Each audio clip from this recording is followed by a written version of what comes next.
Wat meint dat gemerkt zijn für Jemeenschoft?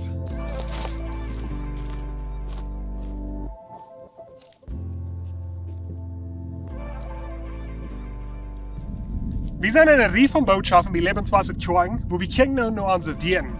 Die vraagt sich vielleicht, wat ist ein Wert? Ein Wert ist ein Weich von Dingen, wat lernen werden und Weich von Leben. Und so das ist viel Sinn, dass wir nur den. Wir sind gemerkt für Gemeinschaft. Gott gibt uns Freunde, mit wem wir können aufwachsen. In der Bibel ist ganz voll von das. In Lehrer Kapitel 4, Vers 10 sagt dort, zwei sind besser als ein. Wenn einer Handvoll, dass der andere konnte sein, kann man abhalten. Und so da kann physisch gemeint werden, wenn wir irgendwo sind, wo wir tun, oder wir sind handgekabelt und wir können uns abhalten. Aber da kann auch geistlich meinen, dass wenn wir Freunde haben, wenn wir voll tun, die Freunde können uns abhalten und geistlich leben. In der Bibel ist ganz voll von diesem Thema, dass einander sei ihn zu leben. Einander sei ihn dein.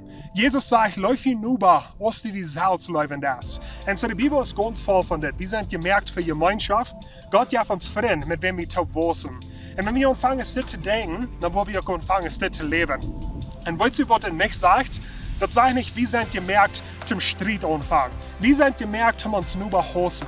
Das ist nicht, was die Bibel sagen wird. Und so, besonders über das letzte paar Jahre, wenn Covid als Raum war, hat Covid uns in neun geredet, einer anderen. Einer sagt, ich die impfen, und der andere sagt, ich die nicht impfen. Und wir fangen uns so doll miteinander zu werden. Wir können nicht mal eine Person gleichen, die unterstehen wird, als was wir tun. Aber die Bibel sagt, no, wir sind gemerkt für Gemeinschaft. Läuft hinüber aus die Salz. Maar echt, wenn eine andere Person unterstehen wird als du kannst danach leben und du kannst danach Freund sein. Und die Bibel raubt uns, zum danach ein Freund sein, zum danach leben. Und so, wenn wir anfangen zu denken, das ändert, wo wir leben dann. Sag mal, ob das Mut spielen mit diesem Wort. Ich hoffe, du hast das Video gleich. Wenn du hast, weil ich like noch dran auf Facebook, subscribe noch dran auf YouTube. Check das Video ran mit deiner Freundin und Familie und wir sehen uns nächste Woche.